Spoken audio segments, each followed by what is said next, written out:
Tengan muy buenas noches. ¿Cómo les ha ido en el examen? ¿Ha habido alguna dificultad? ¿Todo correcto?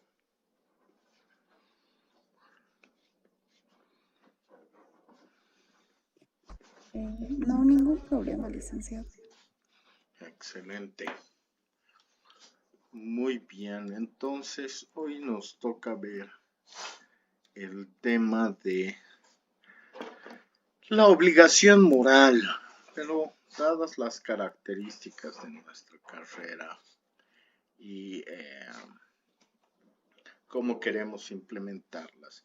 Primero la vamos a ver desde la ética empresarial a partir de los fundamentos de la obligación moral, la responsabilidad social, cuáles son los marcos éticos y cómo podemos implementarla a partir de los beneficios que puede traer consigo.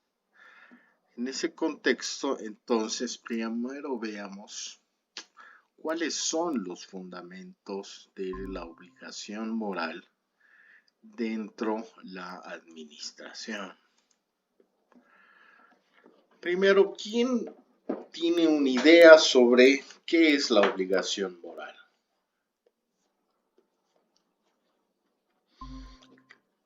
Y además no me han avisado, creo que no estoy compartiendo mi pantalla, ¿verdad? ¿O sí se ve? No, licenciado. Gracias. Entonces, volvamos acá y pongamos compartir.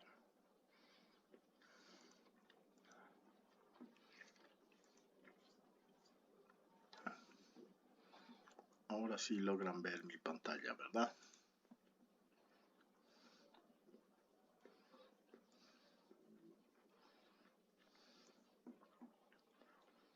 Muy bien, entonces les hablaba que íbamos a ver los fundamentos de la obligación moral, su vinculación con la responsabilidad social, pero además marcos éticos y en cuanto a su implementación, qué beneficios puede traer consigo. Entonces, dentro de la estructura de sus fundamentos, nos cuestionamos sobre qué es una obligación moral. A partir de las características que hemos visto dentro lo moral, lo ético, lo deontológico, ¿qué pensarían ustedes que es una obligación moral?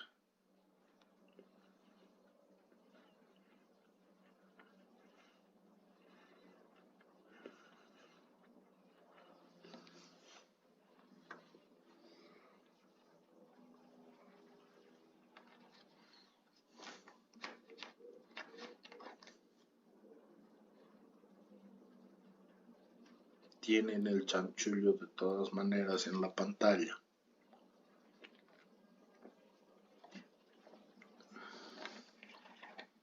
Dice lo que dice ahí, justicia, honestidad y responsabilidad.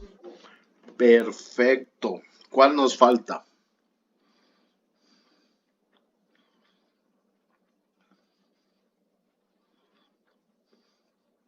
El respeto. Excelente. Muy bien, Alison. Entonces, la obligación moral va a ser el deber, o sea, tenemos una responsabilidad que va a surgir de los principios éticos que hemos estado viendo, incluso con carácter deontológico dentro de la administración, por supuesto. Entonces, no es que se te vaya a medir a partir de determinadas normas o leyes, sino se está acudiendo a tu administración de los valores del respeto, de la honestidad, de la responsabilidad y de la justicia. Entonces, esta obligación, esta responsabilidad que se tiene, debe basarse en estos principios, pero además dirigirla hacia los empleados, los clientes e incluso la sociedad y los stakeholders, incluso cuando estos no estén dentro de la norma legal o que la norma o que las leyes lo exijan. Entonces, cuando hablamos de obligación moral, nos estamos refiriendo a esa base de interacción, pero además el pilar de confianza dentro de nuestras relaciones sociales para que de una forma sólida y a largo plazo generen confianza. ¿Qué formas de demostrar confianza, por ejemplo, ustedes conocen hacia sus clientes, hacia sus empleados, hacia la sociedad?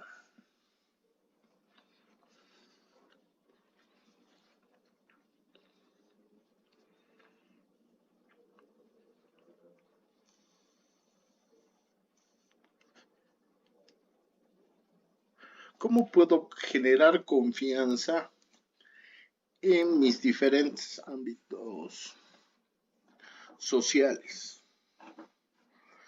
Primero, hablemos del entorno familiar. ¿Cómo puedo generar confianza en mi familia?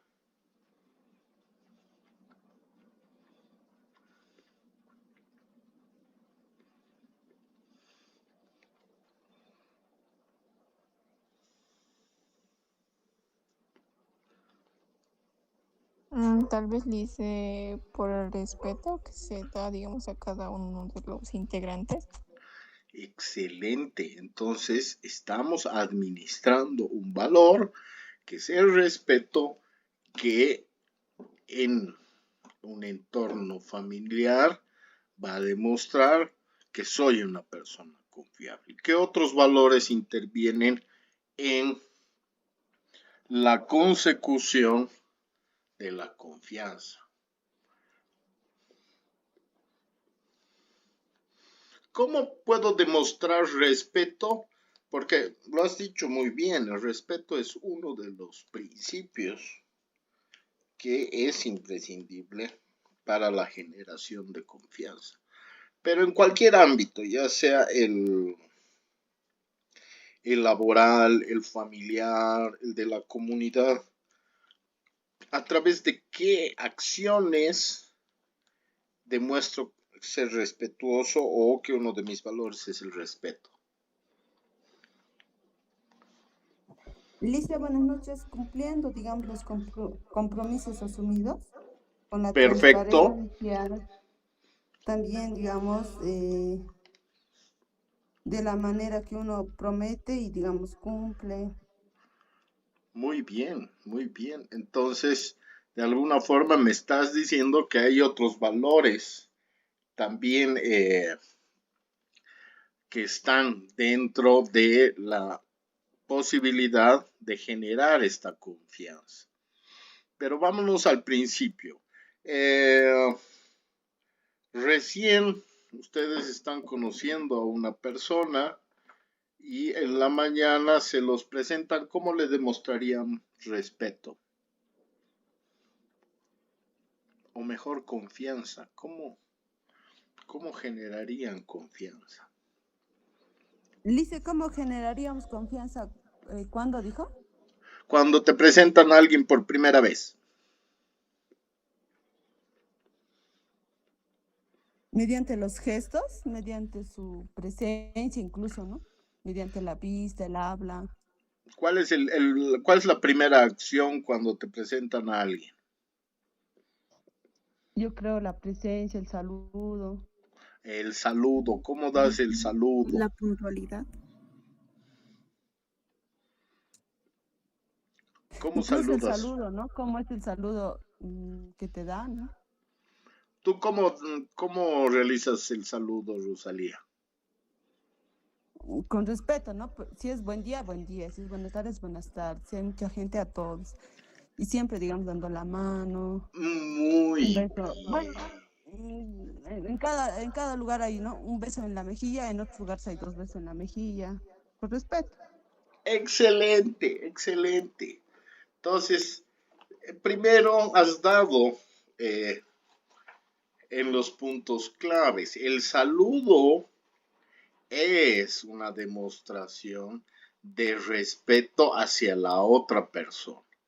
Pero estamos hablando del oral, ¿no es cierto? El buenos días, el buenas tardes, el buenas noches, pero además respondiendo al saludo, porque ahí estás demostrando ser justa, estás tratando y saludando a todos por igual. Entonces estás generando un nivel de confianza. Y el otro, la dada de mano, es un aspecto importante, aunque tiene una trayectoria cultural. ¿Ustedes saben por qué se da la mano en nuestras sociedades como símbolo de respeto?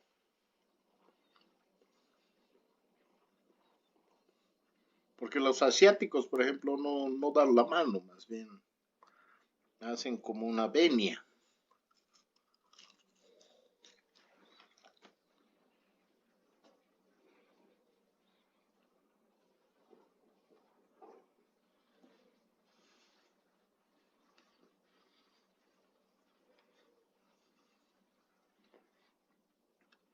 Bueno, les cuento. De alguna forma, cuando había conflictos entre partes, entre grupos, y uno conocía por primera vez a una persona, para demostrar confianza, para demostrar que uno era respetuoso con el otro y estaba siendo honesto, mostraba su mano desnuda. Es decir, que no tenía ninguna piedra, no tenía ninguna arma, no tenía ningún cuchillo, etcétera, etcétera, para demostrar justamente esta confianza ante el otro.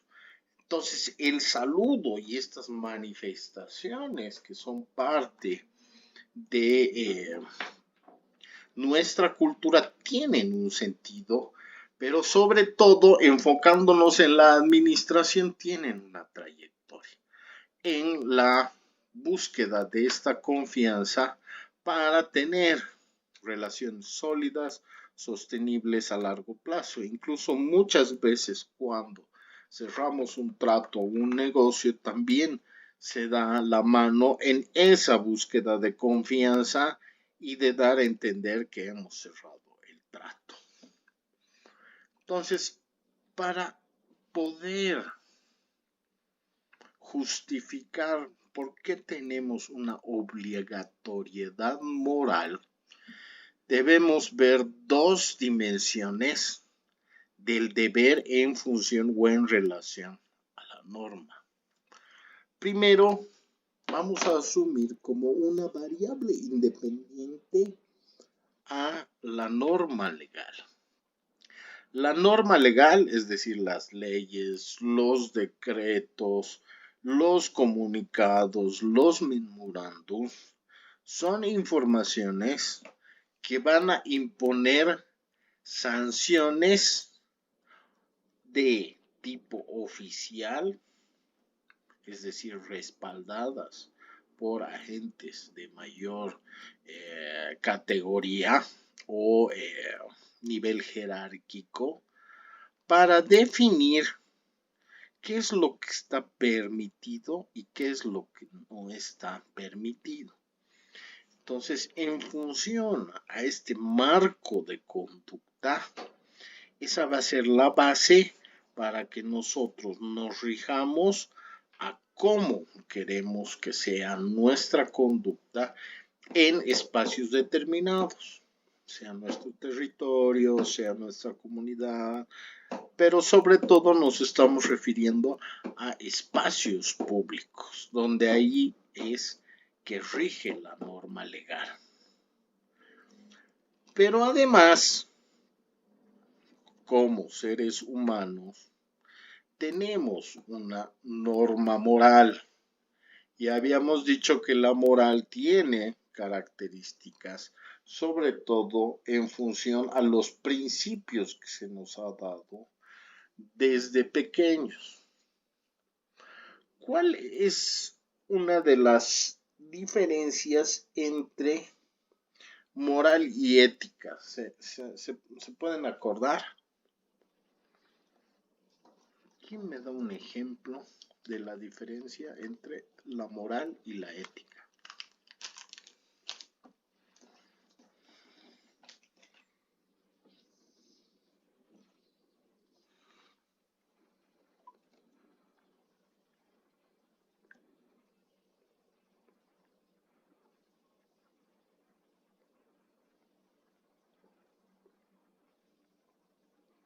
Lo que ustedes piensen, no hay problema.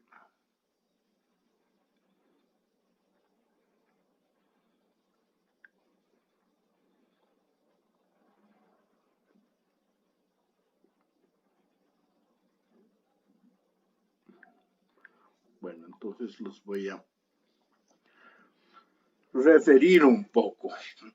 En la cuestión de la moral, habíamos dicho que es la aplicación de los principios que se nos habían dado desde un entorno familiar. Es decir, no nos cuestionábamos el por qué. Simplemente eran principios que se nos daban desde temprana edad, como no robes, no mientas, no me respondas. No te explicaban el por qué debías cumplir con esos principios. En cambio, la ética es la que ya cuestiona el por qué no debemos realizar ciertas actividades que van en contra primero de la moral y después en contra de esos principios. Entonces nos cuestionamos que en ciertos ámbitos se puede romper con esas normas morales, pero dependiendo el contexto y cuál la base de estos principios morales que nos han dado en nuevos entornos. Entonces la moral va a ser este conjunto de principios, normas, valores que la sociedad como tal es la que considera correctos. Y lo no moral es aquello que la sociedad considera como incorrectos. Y esto va a ser en función a nuestros padres, a la cultura característica de nuestra madre, nuestro padre, a lo mejor a su religión, pero sin explicar el por qué debemos acatar esa norma moral. En cambio, la ética nos lleva más a una reflexión filosófica sobre esos principios, o sea, sobre ese principio moral, para entender si esa actitud en otros contextos también es justa o injusta. Y de alguna forma no genera ese reproche, sino más bien trata de analizar si en ciertas situaciones el no cumplir con estas normas morales estaría justificado o no. Y es lo que habíamos visto en el caso de que una mujer que no tiene ingresos se robe leche materna. Entonces ahí ya hay un conflicto ético más que moral, porque la moralidad te dice que no debes hacerlo, está mal visto. Entonces pasa lo mismo cuando queremos ver las dimensiones entre lo legal y lo moral. La norma legal nos va a imponer sanciones oficiales, pero además de forma escrita y a veces no clara, pero debería ser clara, te dice qué es lo que está permitido y qué es lo que no está permitido. En cambio, la norma moral genera ese reproche social de actividades que considera correctas o incorrectas.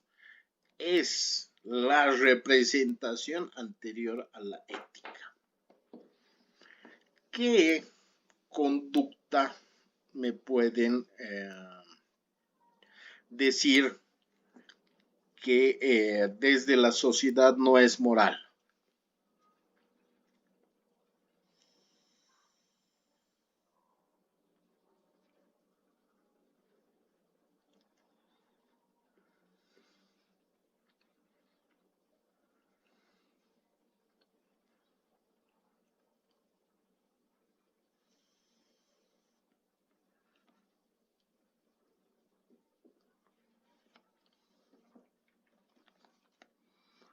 Una conducta que sea sancionada moralmente.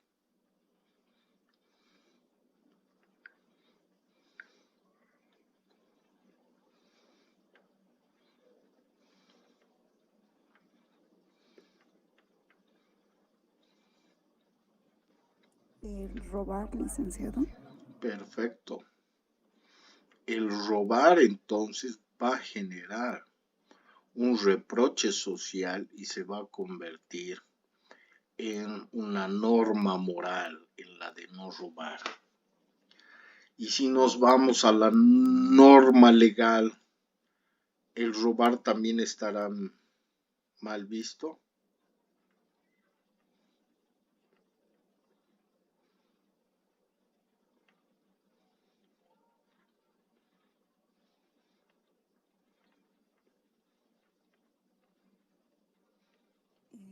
Sí, licenciado.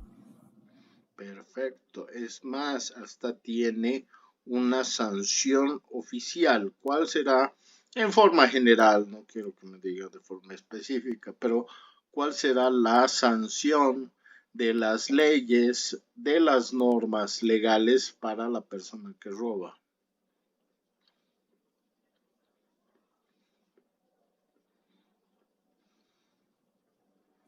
¿Estar preso? La privación de libertad. Muy bien. También habíamos hablado de la importancia de la libertad en el caso filosófico del análisis de la ética. Ahora, ¿qué acción podrá estar reprochada o mal vista por la moral y no por normas legales?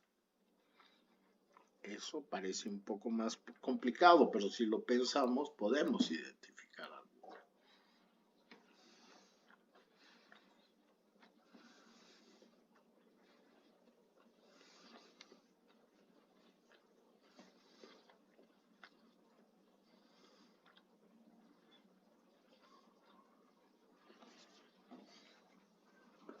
Piensen en alguna acción que moralmente sea mal vista, pero que no tenga una sanción legal o la norma no la haya previsto.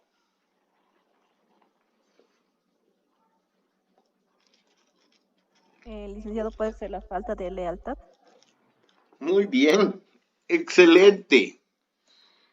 ¿Hay algún abogado en el curso o que sepa de leyes?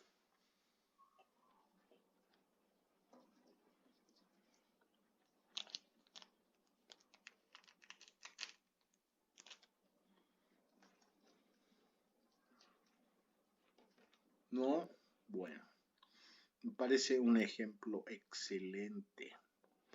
La falta de lealtad moralmente está mal vista, pero no está sancionada por la ley. Si hubiera un abogado o alguien que haya estudiado antes derecho, me encantaría saber si la mentira, el mentir, sí está reprochado moralmente. Pero sáquenme ustedes de la duda. ¿Hay alguna norma legal que sancione, que tenga, que de alguna forma te ponga una multa, una sanción a la mentira?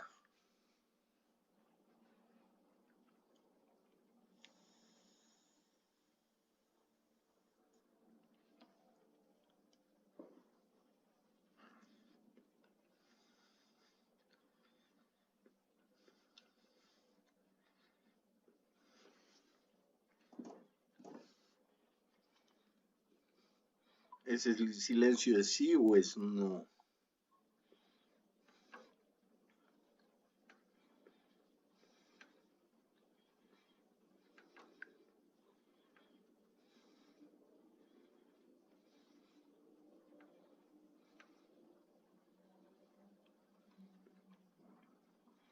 Yo considero que no, pero puedo estar equivocado.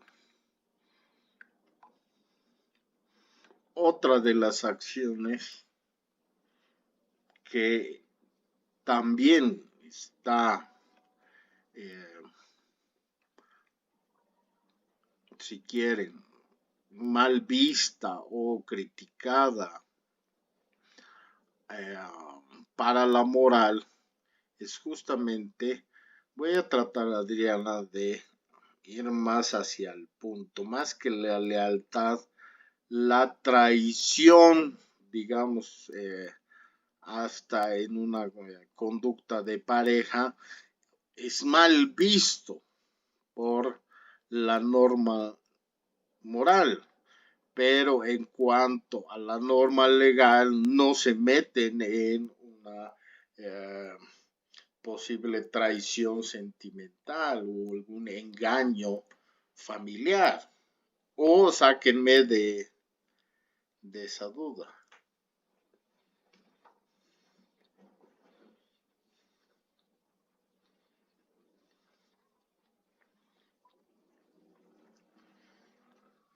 Entonces, así como hemos identificado estas tres acciones,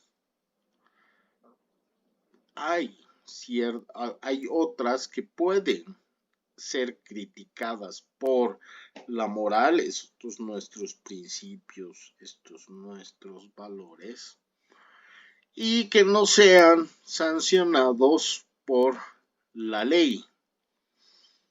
Pueden haber otros como las agresiones a los padres, pero habría que hilar un poco más fino y ver si en nuestra Constitución realmente se asumen y no se toman en cuenta para su ejecución.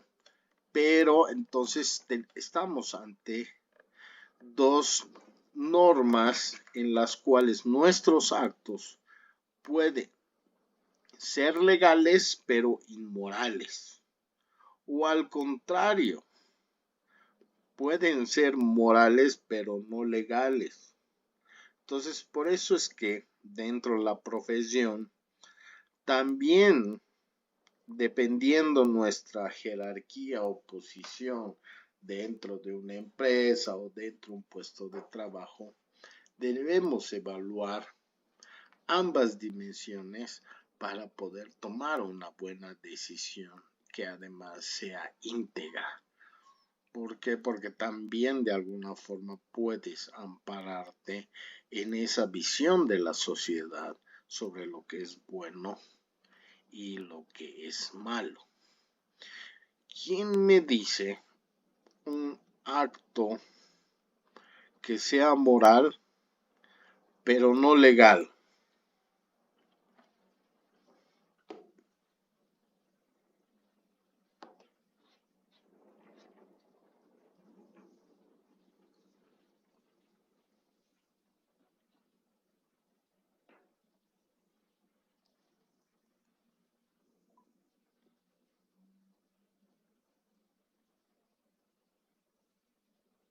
Ay, sería algo así, dice, de tal vez tomar alimentos para dar tal vez alimentos a tus hijos, pero esto es considerado tal vez como un robo en otro caso. Claro, excelente, excelente. Eso en función a que es algo moral, pero no legal. Pero algo legal que la moral te diga no debería ser así.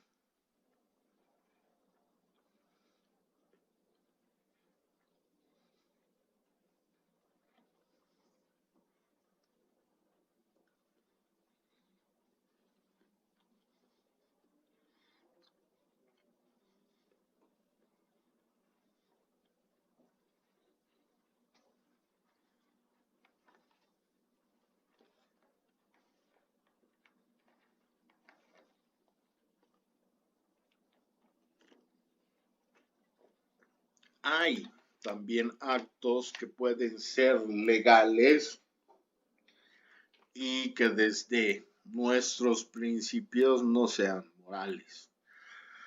Por ejemplo, el obligarte a que debes asistir a una manifestación eh, sobre, no sé, X, Y, Z razón para apoyar a un partido político, para apoyar una causa, y tu inasistencia va a ser penada con el despido o con un descuento.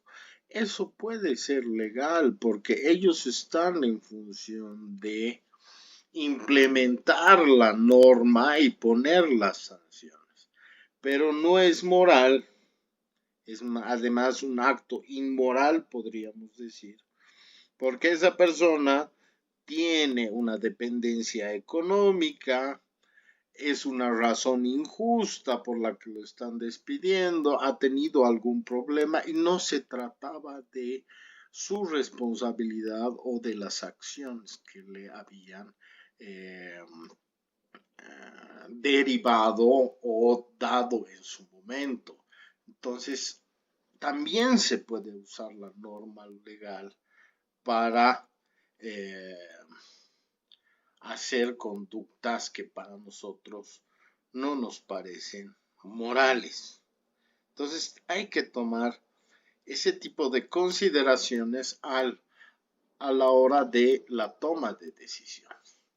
Pero ahora cuando hablamos de este conflicto entre la obligatoriedad que nos va a imponer la moralidad, es decir, nuestra sociedad, debemos un poco acordarnos de los orígenes filosóficos de este deber. ¿Por qué hay una obligatoriedad? Hay una obligatoriedad porque desde la discusión que hacían tanto los filósofos Kant y Sócrates, ellos identificaban la moral en la razón y en la voluntad. Es decir, lo que nos planteaban es que el ser humano actuaba solo según las máximas que entiendas, o sea, que puedas querer convertir en una ley universal. Esto en función a que si bien en ciertos entornos el deber, esta visión de la obligatoriedad, estaba fundamentada en la tradición, lo que planteaba era que los empresarios o los dueños de los medios de producción deberían regirse por principios universales y no solo por la conveniencia o cálculo de costos.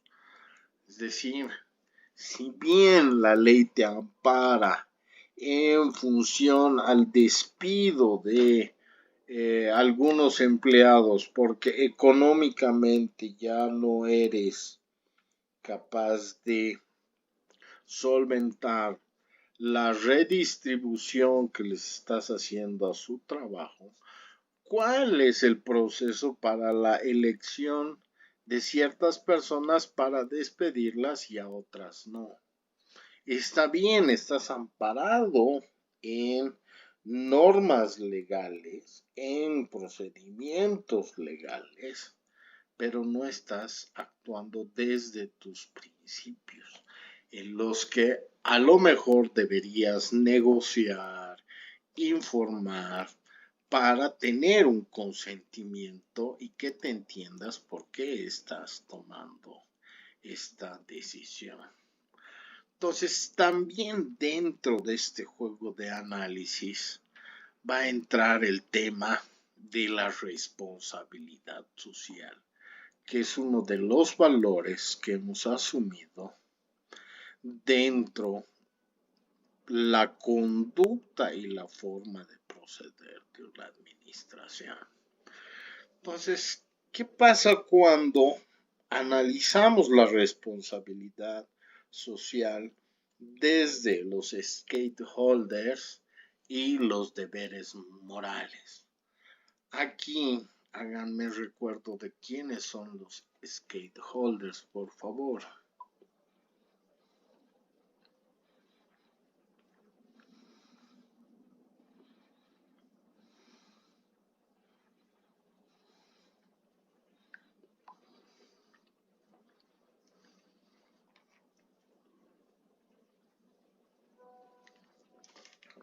Eso dice personas o grupos de interés que pueden influir en el funcionamiento de algunas actividades de la empresa. Excelente, Alison. Y estaba en el examen, así que muy bien. Son justamente estos grupos de interés los que de alguna forma tienen un nivel de participación dentro de la empresa y en la generación de rentabilidad que tengo.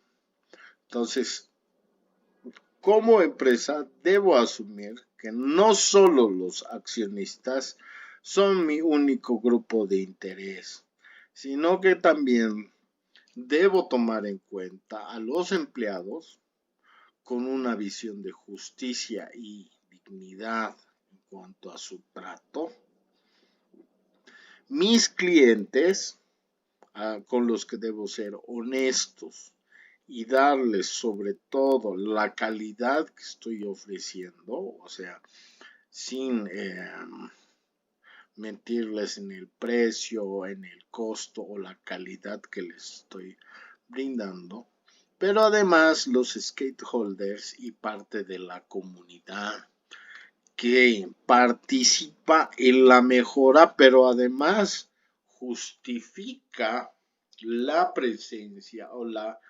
consolidación de mi empresa, primero en el mercado y después dentro las obligaciones y deberes que genera el Estado. Pero además, fruto de las consecuencias que puede generar mi participación en la creación o transformación de la materia o en los servicios que estoy brindando, también debo asumir un deber moral con el medio que me acobija y es más, es reconocido, ya lo hemos visto, por nuestras naciones y pueblos originarios. Entonces, tengo una responsabilidad con la defensa de los derechos de la madre tierra, o si quieren desde un punto de vista más neutro, el de cuidar el medio ambiente porque es el que genera la salud integral, es el que al que está siendo afectado por los cambios climáticos, es el que a ser dañado causa problemas de salud familiar comunitaria, y el medio ambiente es el que nos brinda no solo las materias primas, sino los recursos naturales para poder transformarlos. Entonces, estamos consolidando tanto la visión moral que se nos ha dado a través de los principios, a través de las recomendaciones que se nos hacía familiarmente, comunitariamente, incluso en los espacios educativos, en los que no debíamos cuestionar el por qué, con este análisis ético en el que ya cuestionamos por qué estos principios deben ser implementados, pero además estamos incorporando en la obligatoriedad moral cuáles son los valores odontológicos de nuestra profesión y la responsabilidad que tenemos con la madre tierra. Entonces, una responsabilidad, o si quieren, obligatoriedad moral, va a tener que no solo integrar indicadores financieros, sino también indicadores que no estén relacionados directamente con mis ganancias, con mi generación de riqueza, sino con el trato a la gente, con el trato a la madre tierra y con la distribución racional y justa de las ganancias. Entonces, cuando hablemos de obligación moral dentro de la administración, lo que se nos va a plantear es que moralmente debemos medir cuál es el impacto social y ambiental en la mejora de nuestro rendimiento corporativo. Aquí se van a generar entonces dilemas reales, porque vamos a tener tensiones entre costo y la dignidad social humana. Por ejemplo, desde este punto de vista de la obligatoriedad moral, ¿cuál sería el análisis que ustedes pudieran hacer sobre el ahorro de costos tercializando a talleres que pagan salarios bajos o tienen condiciones laborales precarias?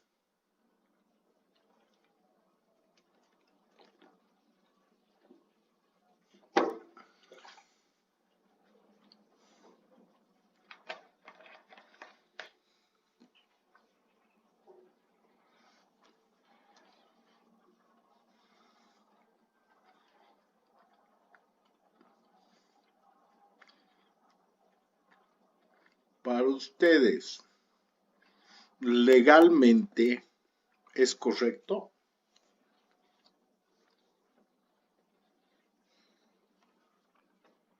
Vamos por partes.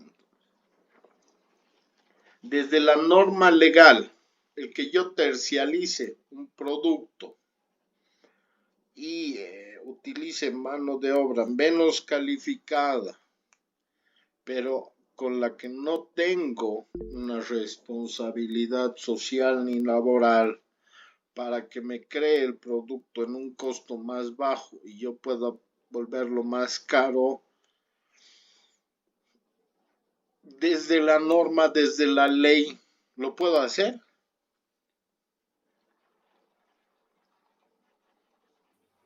Supuestamente el licenciado nos dice el 21.060 que podemos hacer, ¿no? Pero no es lo correcto. Entonces, ese no correcto, ¿en qué te respaldarías? ¿En qué norma?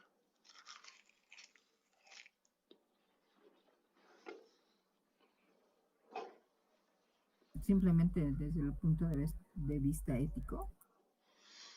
Sí, muy bien. Está bien cuando me hablas desde un punto de vista ético, porque la ética es la que te va a evaluar y te va a debatir, te va a cuestionar sobre la obligatoriedad moral. Muy bien.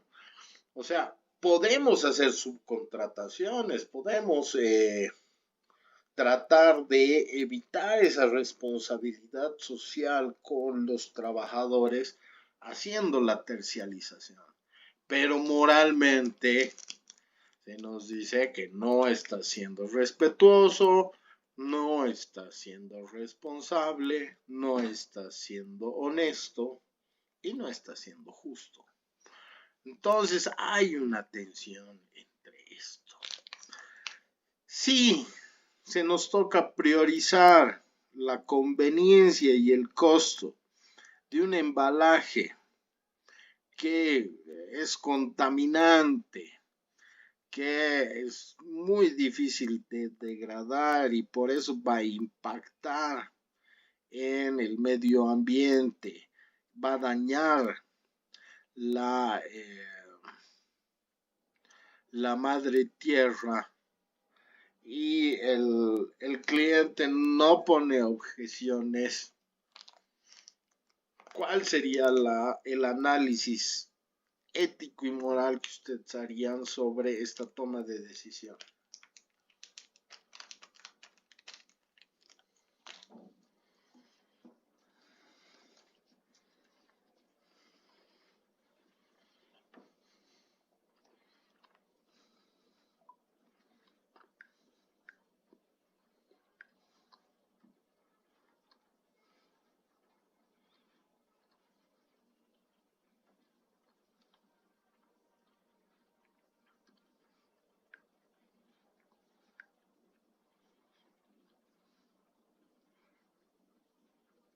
¿Habrá alguna norma legal que me impida hacer esto?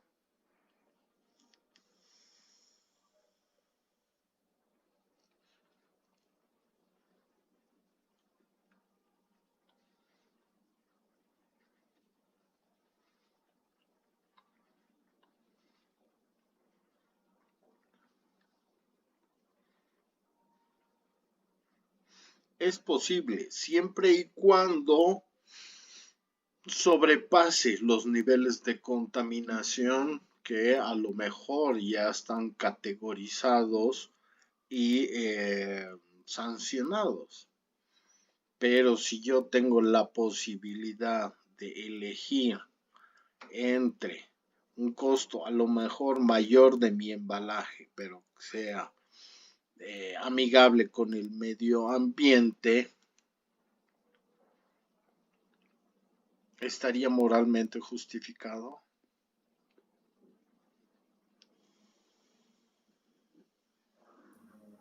Sí estaría justificado, pero la realidad es otra, ¿no?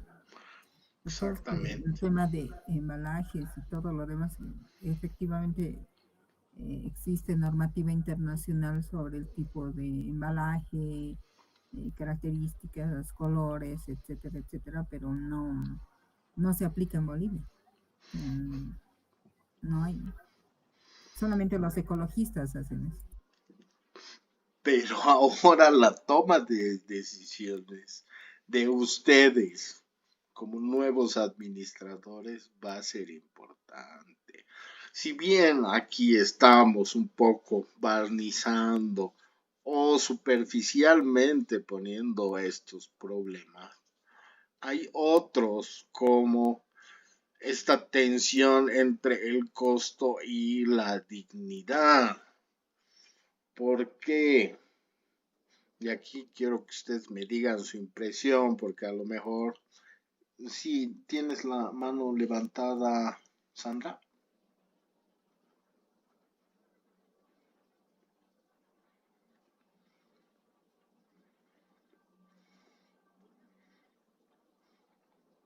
Sandra, te escucho.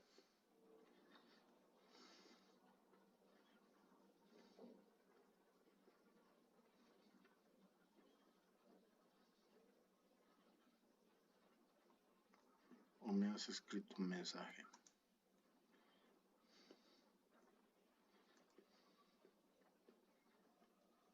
No. Dime, Sandra.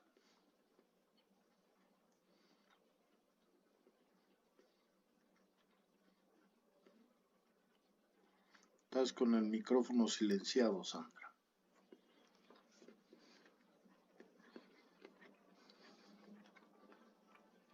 Bueno, a lo mejor ha anotado y ya no. Vamos a hacer un poco más, nos refiramos un poco más a la realidad. Hubo un momento en que, dados los costos de producción y demás, se encontró un arroz chino que tenía un porcentaje de plástico dentro de su estructura.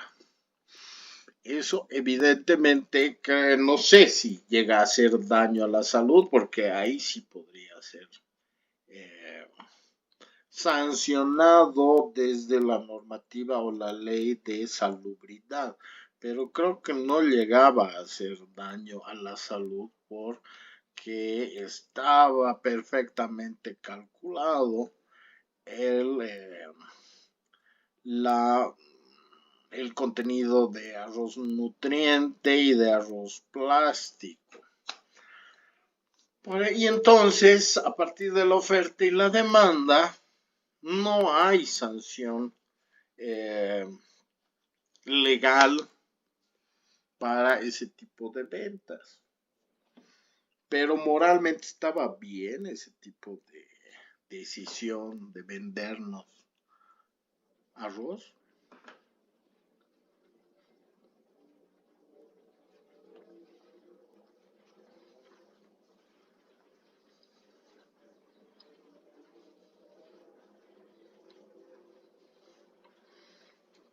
¿Qué valores estaban ahí en conflicto?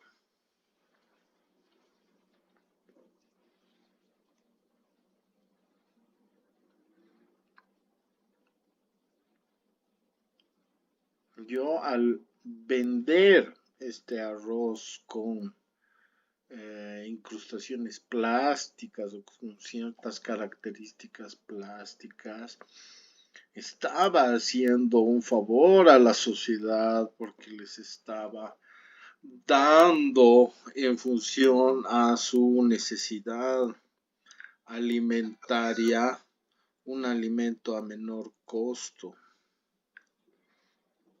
Moralmente, ¿eso será correcto?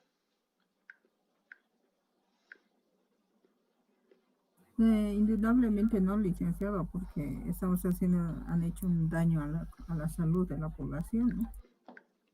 Excelente. Entonces, esos son los tipos de casos que se nos van a presentar laboralmente y de alguna forma en la elaboración de nuestros códigos de ética vamos a tener que tener una visión que vaya más allá de lo evidente y trate de forma preventiva, o sea, es decir, antes que sucedan posibles casos, el sancionar y poner un protocolo para priorizar soluciones que moralmente sean aceptables. Entonces, más si nos toca especializarnos en temas como talento humano, recursos humanos, dentro la administración que tenemos que ejercer, debemos adelantarnos a ver este tipo de casos que se nos pueden presentar. Por ejemplo, ¿qué pasa si es que desde la gerencia o desde el dueño de la empresa, el coordinador de la institución se me empiezan a plantear que debo empezar a generar despidos masivos? ¿Cómo es que voy a manejar este tipo de procesos o de fusiones que van a requerir recortes y tratar de minimizar el daño a las familias y a la comunidad? Entonces, a lo mejor dar preavisos, a lo mejor explicar la situación, a lo mejor cumplir con ciertos beneficios. Entonces, se nos va a presentar también la o se nos van a presentar casos en los que, además de la norma, vamos a tener que hacer un análisis ético de la situación y refugiarnos en la obligatoriedad moral que nos da nuestro contexto. Entonces, como tercer argumento, vamos a tener que implementar en estos códigos de ética, en estos códigos de conducta empresarial o en algunos otros casos incorporar dentro el manual de funciones las reglas internas con las que queremos que se comporte nuestro personal. Pero cuando hablo de personal, no solo me estoy refiriendo al ámbito de los trabajadores, sino también de las gerencias, de las jefaturas, de las coordinaciones, porque también es nuestra obligación moral el ser justos y tener un trato igualitario para todos los que conforman la empresa. Entonces ahí vamos a poder detectar algunos conflictos de intereses, por ejemplo, política de regalos, protección de datos, canales de denuncia que sean seguras, a partir de los 4 valores que hemos ido fortaleciendo e identificando dentro las características de un buen administrador, y son la responsabilidad, el respeto, la justicia, y me está faltando uno. ¿Cuál es?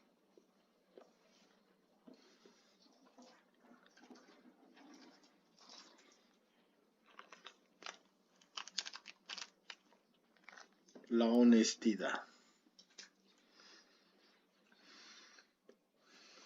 En una empresa, ¿quién me puede dar un ejemplo en el que se puede producir un conflicto de intereses?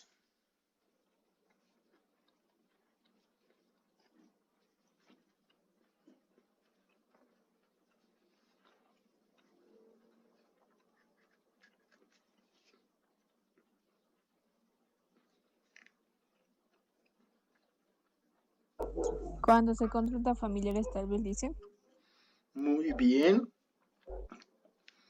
¿Cómo controlarías eso? Bueno, en la empresa donde estoy revisan los apellidos y todo eso. Pero debe haber casos en que tenemos el mismo apellido y no tenemos parentesco. ¿Cómo justifico? Consultan, digamos, si es tu primo familiar o algo, entonces, si no es, entonces creo que, bueno, no nos ha pasado, pero tendría que demostrar que no es familiar, tal vez, no sé, dando nombres de familiares, no sé. Qué lindo ejemplo, Alison. ¿Quién en este caso tendría que demostrar que no es familiar? ¿La persona o recursos humanos? Donde trabajo, licenciado, nosotros hacemos declaraciones juradas Perfecto. de compatibilidad. Ese es un buen instrumento que de alguna forma te está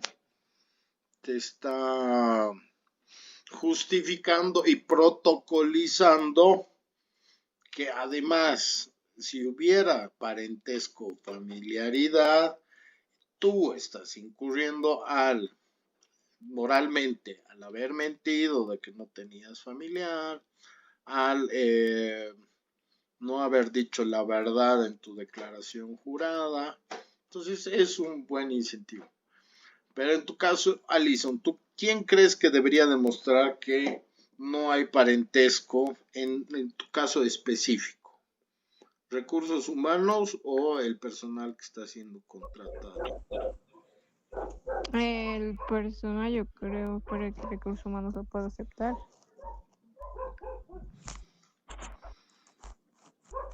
Ya, desde la norma está bien, pero desde la moral, ¿te parece que está bien? No sabría si le dice, como le digo, no ha pasado, pero puede ser un caso. Claro, generalmente las instituciones públicas hacen eso.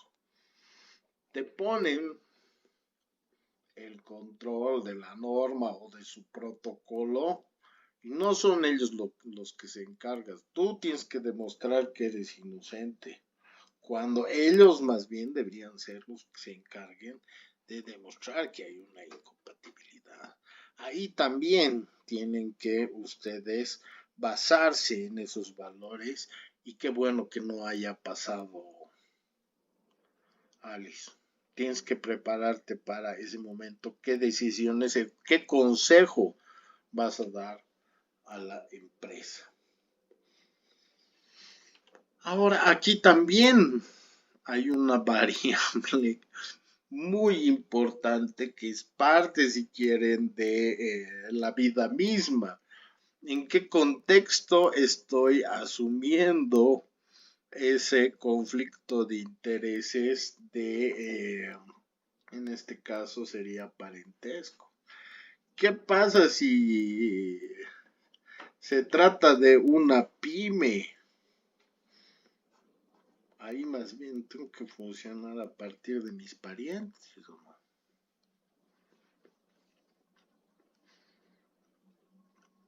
Son los que están siendo explotados de alguna forma para que la pequeña o mediana empresa surja. Entonces va a depender mucho del análisis que hagamos de nuestras variables. ¿O qué pasa si uno de mis proveedores es familiar de uno de mis trabajadores? ¿Cómo lo verían ustedes dentro de este análisis que están haciendo? ¿Hay conflicto de intereses?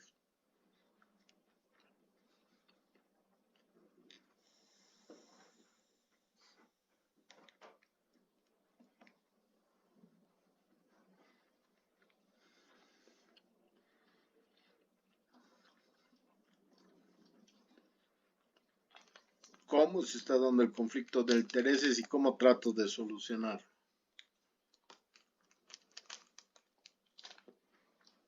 Al que ha puesto el pulgar arriba.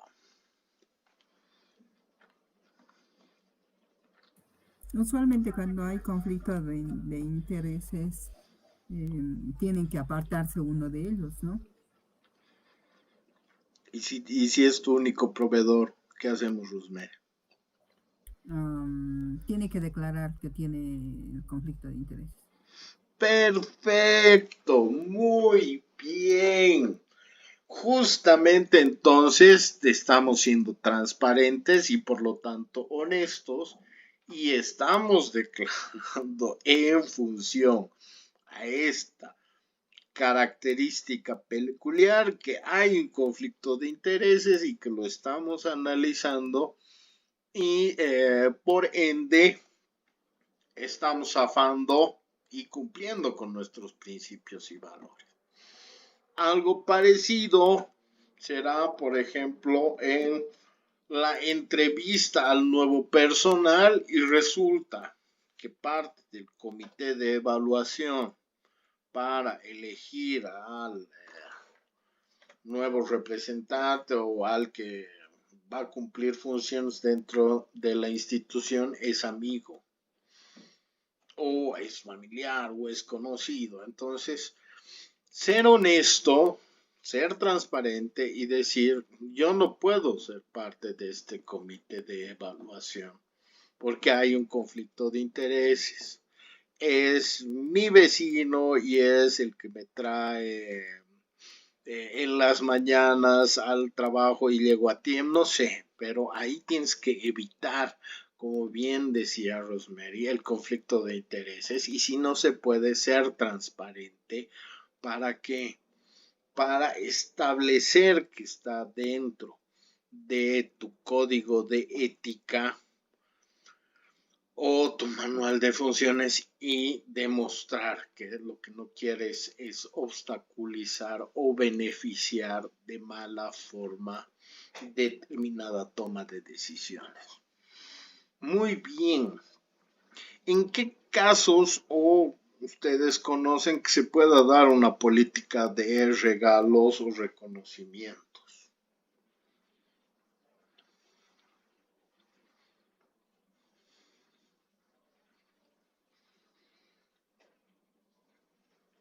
Denme ejemplos.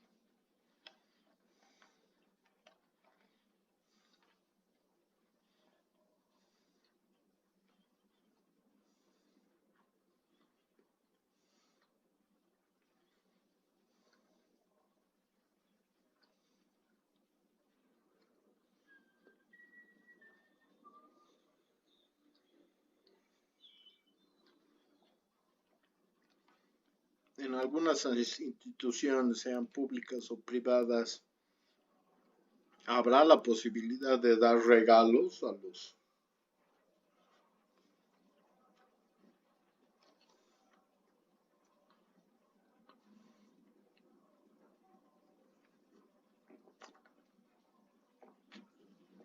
a los empleados,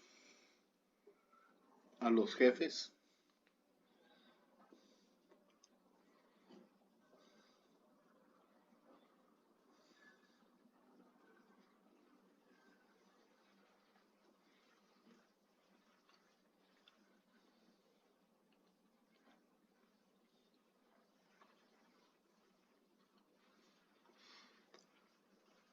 Sí, no, y en todo caso, ¿qué valores o principios ahí estarían siendo afectados?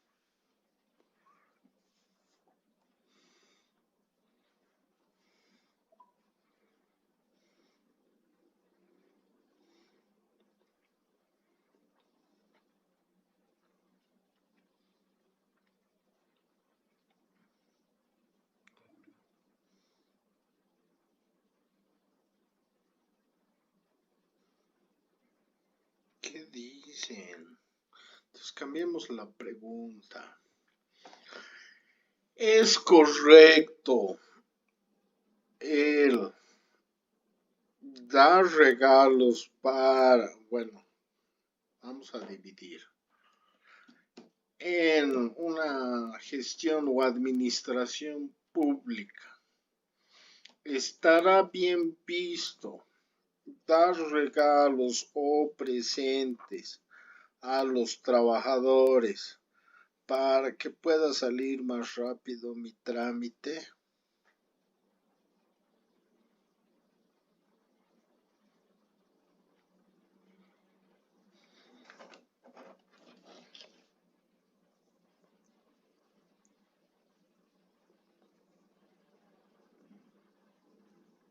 No dice, ¿Por no es qué correcto. no? Sería visto como soborno más o menos. Excelente. Estaría visto como una forma de beneficiarte para poder conseguir un resultado que tiene su proceso administrativo o como dicen en la administración pública, su conducto regular. Y eso que le estamos poniendo tema de regalos, porque si se convierte ya en un tema de te están regalando platita, eso ya se considera tema de corrupción, tema de que estás pagando de forma ilegal y eso sí es sancionado. Por eso es que aquí sutilmente le hemos puesto como el término de política de regalos. Pero en la administración privada será bajo la norma o bajo la ley la política de regalos aceptable o moralmente también será cuestionada.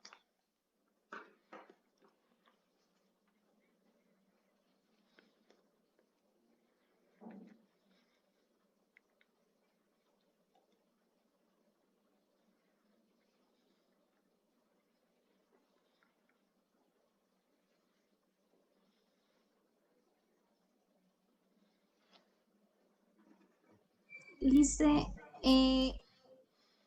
sí puede ser aceptable siempre que sea regulis- regularizado, ¿no? Por lo que es la política de regalos en la empresa o cómo lo manejen ellos. Muy bien, o sea, lo que debo hacer es prever estos aspectos en mi código de ética y desde el principio poner a partir de esa, si quieren, reunión y participación de todos los involucrados, cómo es que vamos a asumir una política de regalos. O sea, se va a aceptar el regalo, va a ser el regalo individual o si hay la posibilidad de recibir el regalo, ¿por qué se lo está aceptando? Entonces, tenemos que prepararnos para estas condiciones. ¿Por qué yo podría dar un regalo en la empresa privada, digamos?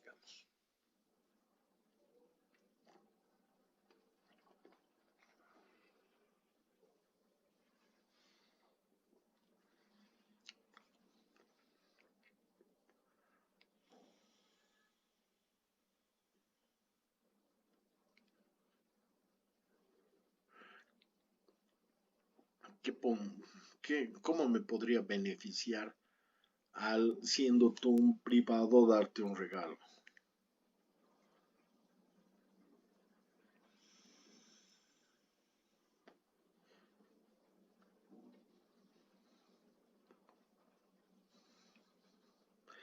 Ese tipo de análisis también debe evaluarse no solo desde el punto de vista legal, sino también moral, porque hay casos en los que a lo mejor moralmente no es aceptado. Por ahí le estoy dando un regalo a determinado trabajador privado, que es el que va a tomar la decisión si te adjudico como, ¿cómo se dice? El que entrega el producto. Me he olvidado. Como proveedor. Entonces ahí es importante, sea la empresa que sea, por lo menos tener un código de ética o manual de conducta para evitar estos posibles conflictos que se puedan generar, tanto incluso en regalos como los de fin de año. Rosemary, ¿ustedes reciben regalos de fin de año?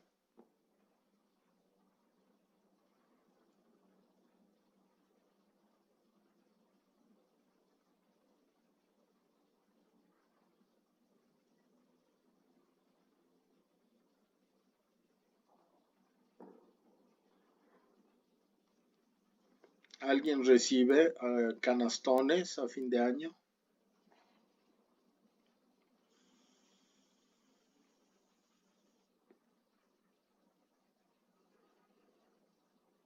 Silic, ¿Y estás en privado o en público? Privado. Ah, privado. En el caso del público, sí, también se dan canastones y demás, pero todos estamos conveniendo en esa política de regalos. Y además, estamos determinando de forma previa si es que se lo va a hacer todos los años, o por qué un año sí y el otro año no, o por qué al personal fijo sí le voy a dar este tipo de regalos y al que es, no sé, pues, consultor o demás no va a recibir ese beneficio. Todo eso tiene que estar protocolizado. ¿Cuándo? Ahora pasemos al siguiente ítem. ¿Cuándo se puede generar un conflicto de intereses en función a mis datos?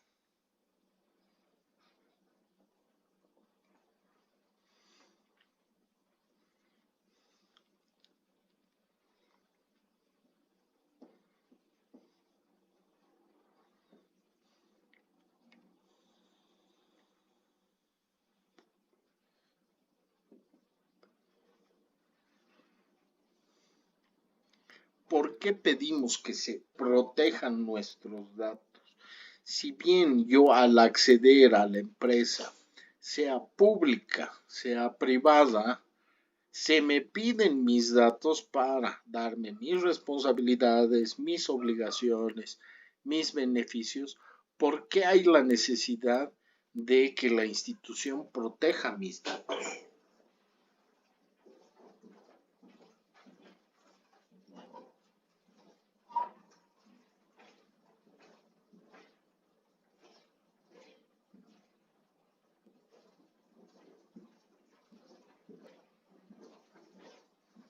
Ahí yo les puedo dar múltiples ejemplos, pero quiero que ustedes me digan por qué consideran que es importante proteger los datos, tanto de mis empleados como de mis clientes.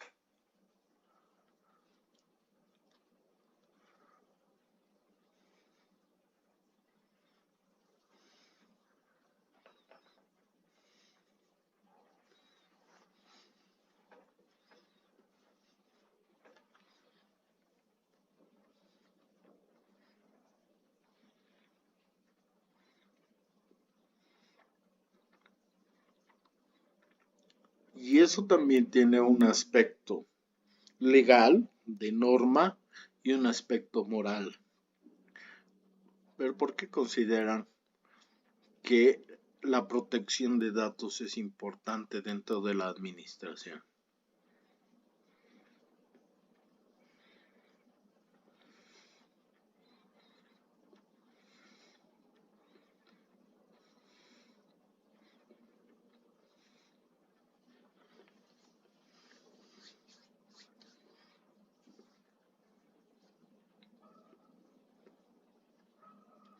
¿Consideran ustedes que sus datos, su información, tiene costo? ¿Puede ser usada como mercancía? sí dice tal vez para estafas. Para estafas, para promoción de productos, para posibles acosos. Entonces, los datos tienen un poder, pero además tienen un valor económico, crean o no. Entonces, ¿cuál ha sido el problema de que hayan hackeado el tema de la AGTIC y y la base de datos de la policía, en que ahora somos vulnerables ante lo que Alison dice, posibles estafas, posible gente que no tenía tu número ahora te tenga identificado por número de teléfono, por domicilio legal, edad, profesión, y a partir de eso puedan hacer estafa. Es más, les voy a poner dos ejemplos. hace unas 3, 4 semanas me han llamado de un número de WhatsApp que tenía la fotografía, que tenía así todos los loguitos de Viva, y se han comunicado conmigo y me han dicho que me iban a mejorar el servicio de datos de internet porque había demasiados problemas. Entonces, para eso me han pedido que les dicte un número que iba a salir en la pantalla y que ellos a partir de ese número me iban a poder actualizar el servicio y mejorar mi calidad de internet. ¿Qué creen que era eso? O a lo mejor yo me he equivocado y no les he dado el número.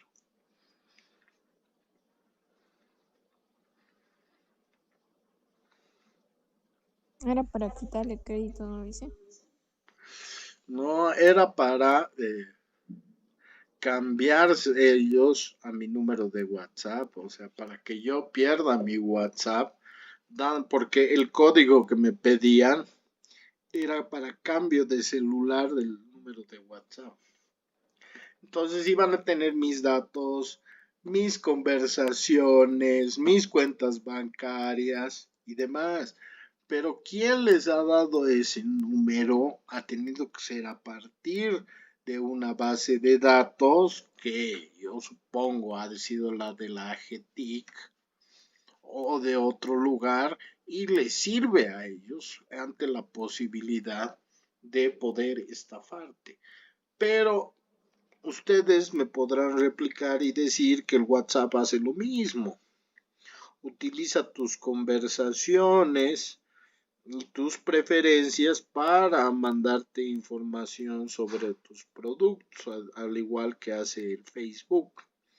Tú te pones a hablar de autos en tus chats de Facebook y diré de WhatsApp y empiezan a aparecer las publicidades de autos en el Facebook. Entonces nuestros datos sí tienen un valor y ese valor puede ser comercializado, puede ser utilizado de distintas formas. Por eso es que queremos esta protección de datos, una vez más respaldados en los valores que habíamos dicho de ser responsables con la administración de estos datos que tienes de tu personal, siendo transparente, diciendo para qué vas a usar esos datos que estás recolectando, siendo respetuoso de tu identidad y de la información que tienes, siendo honestos, no dándole un mal uso a este valor que tienes a partir de mis datos. Bueno, muy bien. Y el cuarto ya va dirigido a los canales seguros de denuncia. ¿Por qué yo debería incorporar en mi código de ética o mi manual de comportamiento que existan canales o medios seguros ante las posibles denuncias que hagan los empleados o el personal en general de una institución?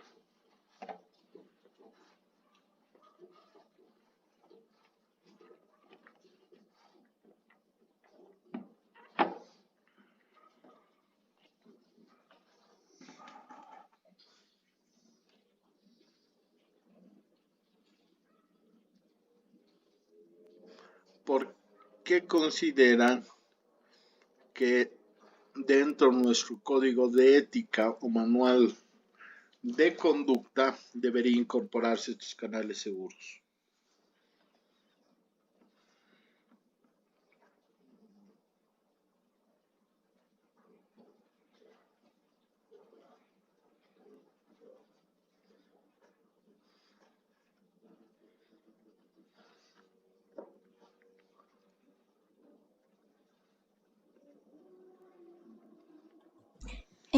Tal vez, licenciado, incluir lo que son los canales de seguros de denuncia da más transparencia lo que es a la empresa y también confianza hacia los empleados.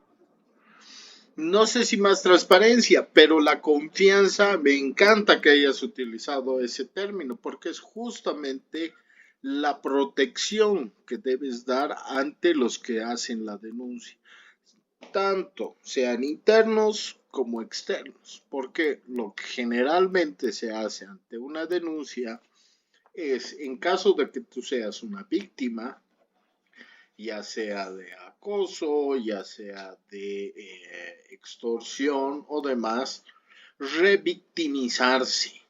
Es un poco lo que hablábamos con Alison. ¿Quién tiene que ocuparse de verificar que la denuncia sea correcta? La persona que ha sido afectada o recursos humanos. Porque al decir quién está generando la denuncia, va a haber represalias, va a haber revictimización o la persona culpable del hecho denunciado va a tomar medidas de venganza o qué sé yo. Entonces no estás actuando de una buena forma y no estás protegiendo al que está haciendo la denuncia. Entonces, eso es muy importante y también debe asumirse dentro de este código de conducta para que incluso que se dan los casos en que tú haces la denuncia y al haberte identificado, después tú eres el culpable y tú tienes que defenderte ante algo que has denunciado. Entonces, es importante tomar en cuenta también este tipo de argumentos y posibles casos que se vayan a dar dentro de nuestra institución. Entonces, ya visto desde un punto de vista más filosófico, vamos a poner en diferentes bandos la ética de la consecuencia, es decir, desde un punto de vista utilitarista de protección del ser humano, con la ética del deber, o si ustedes quieren, desde la deontología. Entonces, hagamos un poco de memoria y recapitulemos qué es lo que planteábamos con el utilitarismo como corriente filosófica. Era la de buscar la mayor felicidad o el mayor beneficio para un número mayor de personas. Es decir, evaluar cuáles eran las consecuencias de nuestras acciones o de alguna forma demostrar cuál es nuestra responsabilidad ante las consecuencias, ya sean buenas o malas, de nuestras acciones. Mientras la deontología, que es un poco los valores que tenemos desde nuestra casa de estudio o desde la academia en el cumplimiento de nuestros deberes, sea de forma independiente al resultado que se va a conseguir, porque estamos basados en principios, y acuérdense que los principios no se justifican, no se da el por sí, simplemente se tienen que cumplir y punto.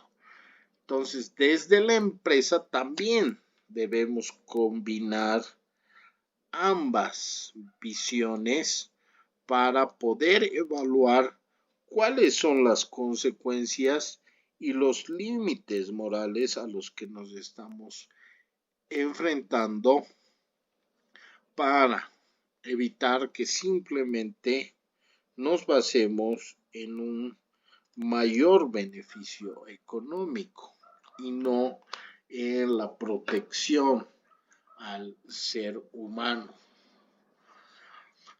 ¿Alguien me podría poner un ejemplo de utilitarismo a partir de las características que hemos desarrollado en esta clase.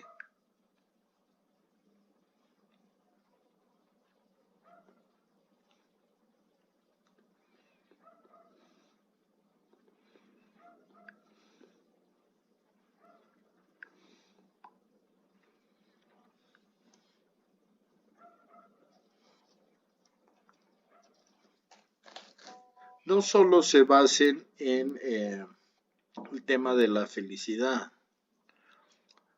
también pueden basarse, yo me acuerdo que les he dado el ejemplo de la carretera, en la que yo estaba a 80 kilómetros por hora, al frente tenía un bus escolar que se había plantado con niños menores a 6 años. A la derecha tenía una reunión de sindical con gente de aproximadamente unos 45 años, y a la izquierda tenía un anciano solo que estaba pasando la calle. ¿A quién pisaba primero? ¿O qué pisaba primero, perdón?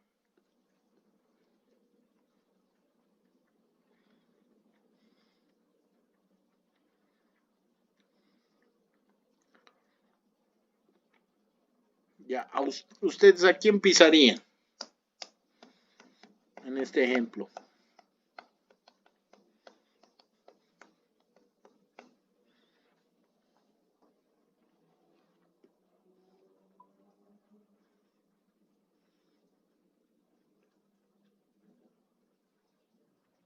¿Cómo, Lisa? No le he entendido. Estás en un auto y está tu vida en peligro porque al frente se ha plantado un auto con estudiantes, un bus escolar. A la derecha tienes gente que está en una reunión, y a la izquierda un anciano que está tratando de cruzar la calle. Tienes que pisar a uno de esos grupos. ¿A cuál pisas? ¿El freno? Sí, ¿por qué? Porque te estás justificando en que ya ha vivido, en que está pasando la calle muy lenta. Ese es el utilitarismo. O sea, el tratar de definir que vas a hacer un daño a una persona que no tiene la importancia o el valor de los otros. Pero lo ideal es que lo primero que pises sea el freno. Pero a eso me refiero con utilitarismo. Y se presentan casos como cuando la madre y el hijo está en riesgo. Y como médico, tú tienes que tomar la decisión de a quién vas a salvar, a la madre o al niño. Pero en este caso, como médico, tienes que tú optar por la deontología y debes cumplir con tu deber. Entonces le vas a dar la decisión a los familiares. Díganme ustedes, ¿a quién salvo? ¿A la madre o al niño que está por nacer? ¿Qué eligen ustedes?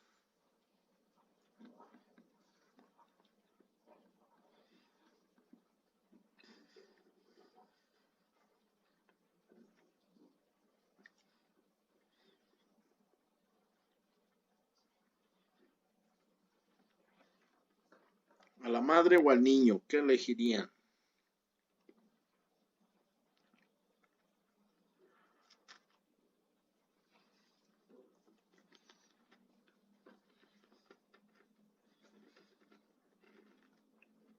Muy difícil.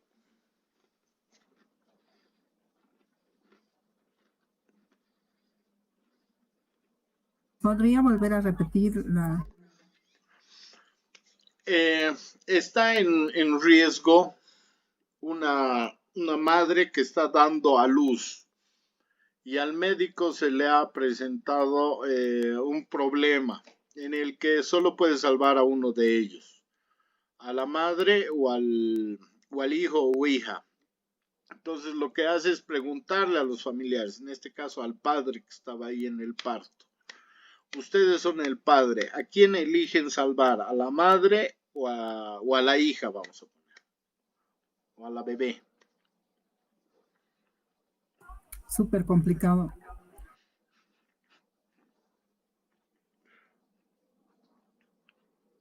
Si utilizas un punto de vista utilitarista, tienes que buscar quién te da mayor beneficio. En ese caso, la madre. La madre, porque te puede dar otras vidas y demás. Entonces, ahí te estás justificando desde el utilitarismo. Entonces, pero desde la deontología, tú tienes el cumplimiento de tu obligación, del deber ser. Entonces, tendrías que salvar a el bebé porque tiene todo un futuro por delante y estás obligado a salvar la vida del más vulnerable. Pero como ustedes bien han dicho, es súper complicado, entonces hay que tratar de identificar estos temas así de complicados dentro de nuestros códigos de ética o manual de comportamiento, asumiendo cuál va a ser el extremo dentro de una situación dentro de la empresa. Pero ahí tienen dos visiones, una deontológica y una utilitarista. O otra vez el tema de la persona que se quería salir del supermercado sin pagar la leche que había comprado para su hijo. Desde el punto de vista utilitarista, deberías llamarla a la reflexión, decirle que es la última vez, a lo mejor apoyarla para generar un mayor beneficio. Pero en el caso de odontológico, tú tienes que cumplir con la ley, denunciarla y llamar a la policía y que sea la policía la que se encargue. Entonces, este tipo de visiones es mejor, y ya lo habíamos visto, buscar el medio justo. O sea, tener la posibilidad de que antes que pase, tú tratar de hacerte un protocolo, un recetario, un manual en cómo vamos a analizar y en qué casos el comportamiento que debe tener la administración. Luego, de lo que se nos habla es que desde este punto de vista de la obligatoriedad moral, los agentes que deben cumplir con estas decisiones sean de forma, si quieren, de coparticipación, tener el liderazgo y la integridad de un directivo. ¿Por qué? Porque supuestamente estamos asumiendo que desde la consecución de ese su cargo, el directivo es el que va a actuar como un referente que sea coherente entre su toma de decisiones, en su discurso y en su acción. Por eso es que también debe incorporarse en esta categoría de protocolo que debemos armar. Y como todavía no se ha generado el conflicto, pedirle que tenga decisiones transparentes, que reconozca sus errores, que sea coherente a largo plazo, pero además que fomente la integridad, creando un clima donde la obligación moral sea una ventaja competitiva. Pero lo que también tenemos que asumir es que si él rompe la norma o moral, también debe tener un tipo de tratamiento justo. y cómo estamos definiendo la justicia, que debe ser exactamente igual como lo hemos planteado y como lo hemos redactado en ese nuestro código de ética. Entonces, antes de que este señor íntegro, líder moralmente, cometa, digamos, alguna acción que esté divorciada de la moral, debemos usarlo como un referente, pero no en función a sus beneficios, sino en función a esa mirada de obligación moral de todo el personal.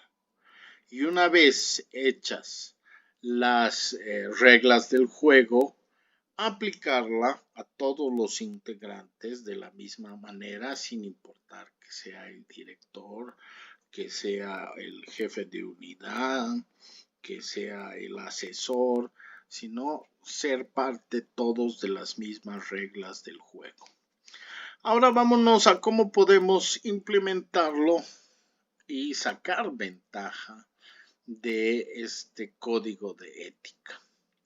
Esto lo que nos va a permitir es, de forma previa al hecho o al problema, ir construyendo una cultura ética que sea sólida, en el que se nos permita diagnosticar, es decir, ir previendo cuáles pueden ser los conflictos de intereses, situaciones que puedan presentarse, problemas, acosos, denuncias, sobreprecios. Ya tenemos que ir nosotros haciendo una batería de posibles problemas que se nos presenten en la institución o en la estructura laboral en la que estamos tratando los temas. Y ahí definir qué es cuáles son los problemas más recurrentes o importantes que se podrían dar para implementarlos en estos nuestros protocolos. Luego, en algunos casos, dependiendo las características y la estructura de la institución, tener a lo mejor un comité de ética o dar referentes, pero el comité de ética o el que va a analizar dentro de recursos humanos estos problemas también debe ser juzgado con la misma vara. Entonces, lo que se podría hacer es más bien incorporar a todos los interesados, en algunos casos incluso a los stakeholders, para promover y consolidar este protocolo que queremos establecer.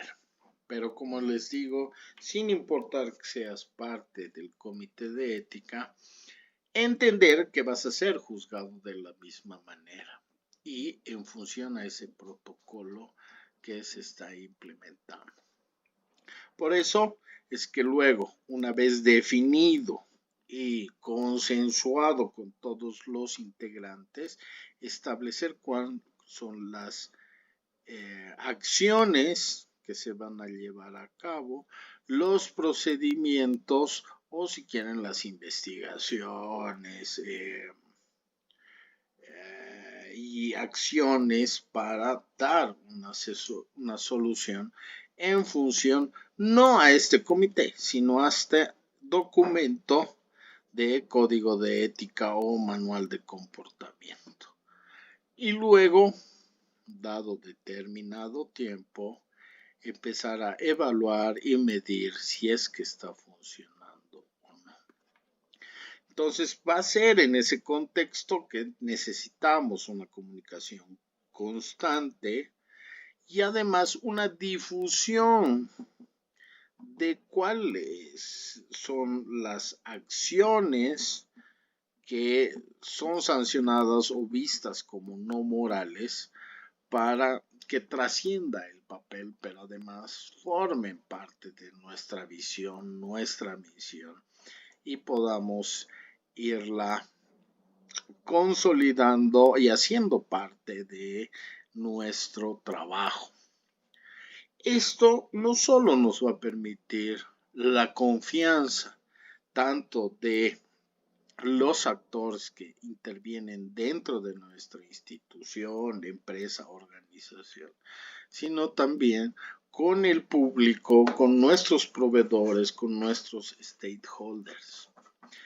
¿Por qué? Porque a partir de estos altos estándares morales, uno, me voy a evitar posibles conflictos de intereses, denuncias, el tener que resarcir tanto a los clientes como a los empleados, y por ende voy a tener una posesión de marca en la que voy a atraer mejor talento humano, voy a reducir posibles riesgos o problemas que se generen en la institución, en mi empresa o en la que estemos funcionando, y voy a fidelizar clientes de los cuales estaría haciendo una especie de branding, de relacionamiento con la empresa y con el prestigio de mi institución,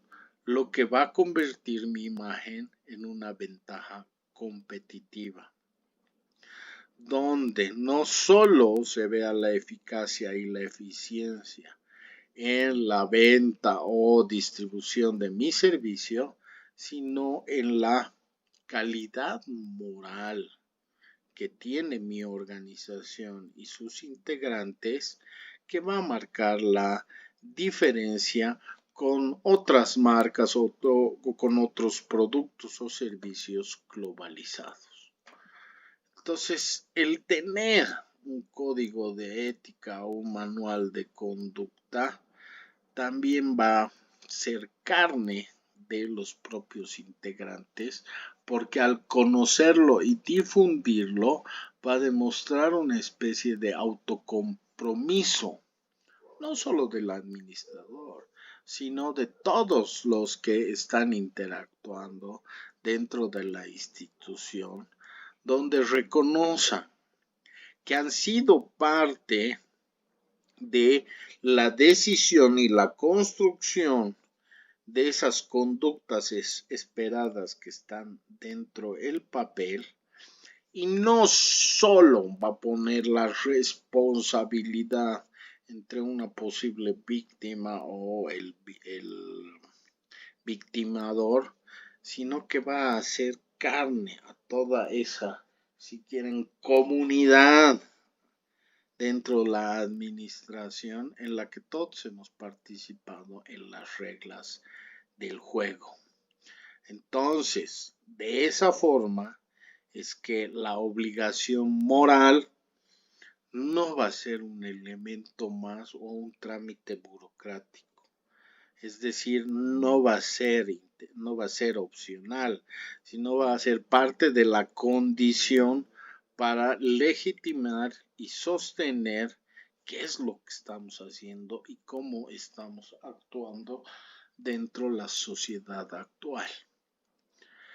En ese entendido es que vamos a ir en las siguientes clases consolidando cómo deberíamos empezar a armar y definir qué queremos que sea el comportamiento de las personas que trabajan en nuestro entorno.